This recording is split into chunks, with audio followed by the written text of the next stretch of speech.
শঙ্কর ঘোষ, আপনার কাছে আসছি। এটা তো বিপজ্জনক একটা কথা। অনেকে বলছেন, সুকান্ত মজুমদার বলে দিলেন, উত্তর ভারতের সাথে উত্তর পূর্ব ভারতকে যোগ করা না, উত্তর পূর্ব ভারতের সাথে উত্তরবঙ্গকে যোগ করা, মানে নর্থ ইস্টের সাথে এখন নর্থ বেঙ্গলকে যোগ করে দেওয়া হবে। ভালো হবে না খারাপ হবে? আর যদি হয়েও যায়, এতে কত ব্যাকফুটে আপনারা যাবেন? ধন্যবাদ ময়ূক।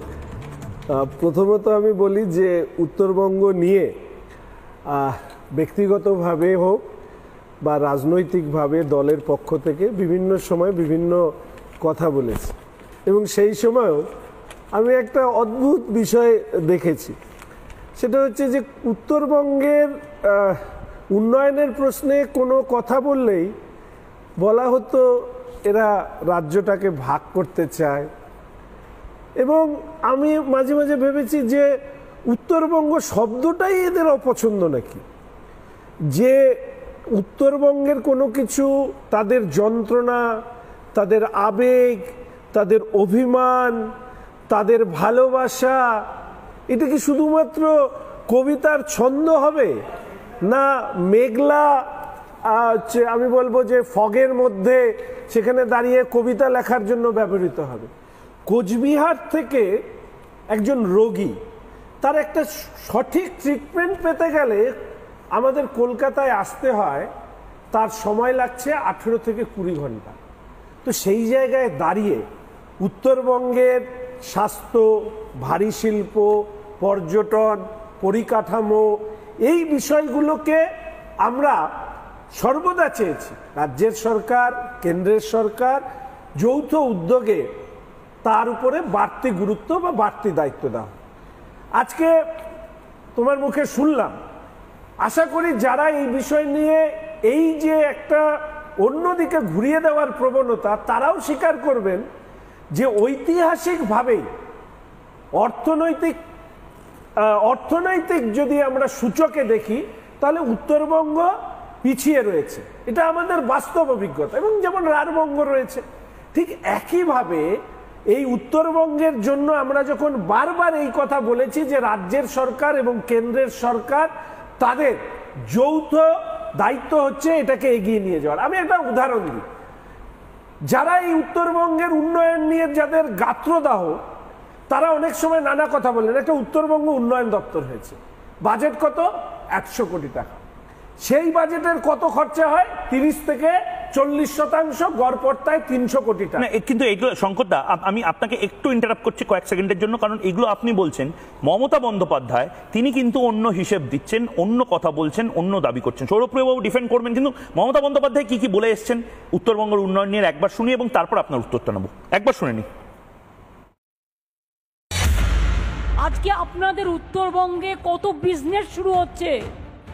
উত্তরবঙ্গ মনে করবেন আজ আর অবহেলিত নয়।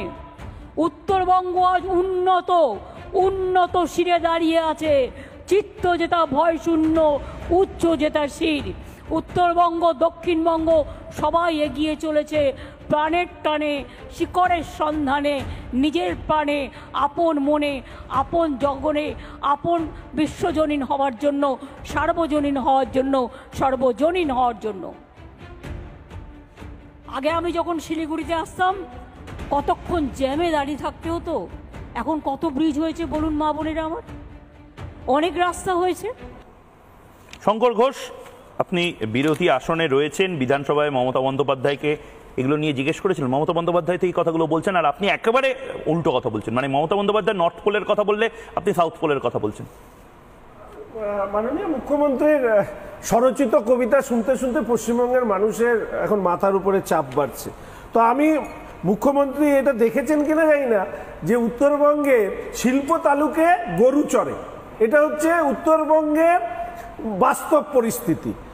উনি কি বলছেন আমি ওনার জবাব দিতে চাই না, তবে উত্তরবঙ্গের একজন মানুষ হিসাবে, এই পশ্চিমবঙ্গের একজন নাগরিক হিসাবে আমি সম্মানীয় সভাপতি সুকান্ত মজুমদার তথা আমাদের কেন্দ্রীয় মন্ত্রী, তিনি যে দাবিটি তুলেছেন সেটাকে সমর্থন শুধু করা নয়, আমি এটা মনে করি যে উত্তর পূর্ব ভারত যে যে সুযোগ সুবিধা, বিশেষ সুযোগ সুবিধা পেয়ে থাকে কেন্দ্রের সরকারের কাছ থেকে, সেই সুযোগ সুবিধা বাংলার মধ্যে থেকেই উত্তরবঙ্গ সেই সব সুযোগ সুবিধা পাক, এবং সেই পাওয়ার ক্ষেত্রে আমাদের মাননীয় সভাপতি বলেছেন যে উত্তর পূর্ব ভারতের সাথে আমাদের উত্তরবঙ্গের একটা প্রাকৃতিক বেশ কিছু জিনিস আছে যার সামঞ্জস্য আছে, যেরকম ধরা যাক এথনিক ডাইভার্সিটি, যেরকম ধরা যাক পর্যটন, যেরকম ধরা যাক জঙ্গল, যেরকম ধরা যাক বর্ষার সময় নদীতে জল ভরে যাওয়া,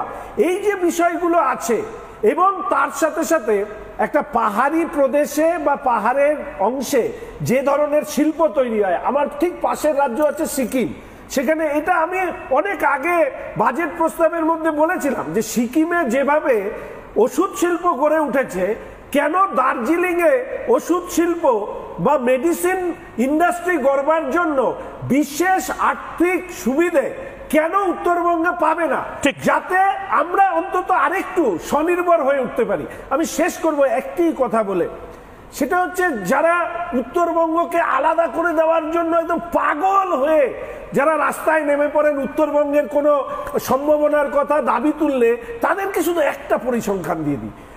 এই মুহূর্তে পশ্চিমবঙ্গে যদি 100 জন শিল্প শ্রমিক থাকে, তার মধ্যে মাত্র 6 জন শিল্প শ্রমিক হচ্ছে উত্তরবঙ্গের। শিল্প নেই, স্বাস্থ্য নেই, শিক্ষা নেই, পরিকাঠামো নেই, কিচ্ছু নেই। একটা উত্তরকন্যা বানিয়েছে 86 কোটি টাকা দিয়ে, আর সেখানে যায় হচ্ছে মাঝে মাঝে গল্পগুজব করতে, আর কিছু রিসোর্ট, হলং রিসোর্টের মতন কিছু রিসোর্ট, সেখানে যায় ওই জঙ্গলের মধ্যে প্রমোদ ভ্রমণ করতে, আর কিছু কবিতা আর গল্প লিখতে। এছাড়া বাংলার সরকারের কাছ থেকে উত্তরবঙ্গ কিছু পায়। বেশ, আমি একবার